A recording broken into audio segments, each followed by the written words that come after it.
जिम्मेदारी लेखक से कतई कम नहीं है कि बच्चों को इस पूरी पृष्ठभूमि की जानकारी दें, इस कहानी के विषय बताएं, फिर बच्चे अपने हिसाब से इस कहानी को डिकोड करें।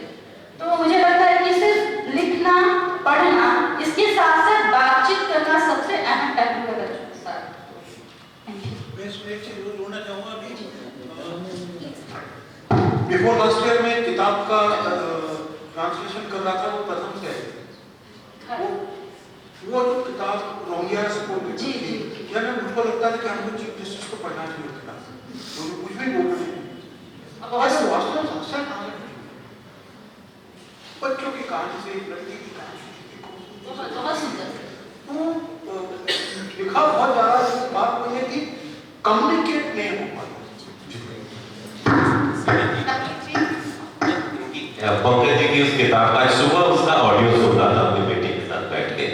फौस्तो आर्या देशांति ने उसको लिखा है।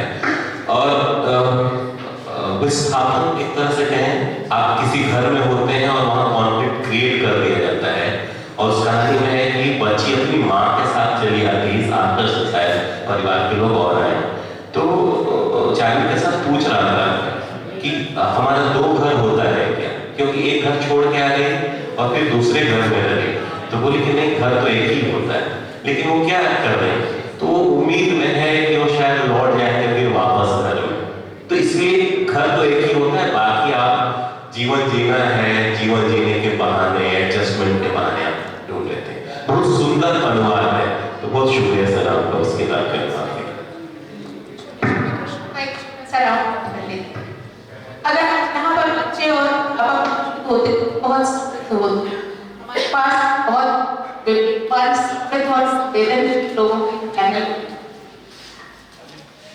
तो पहले समय हमारी कर रहे थे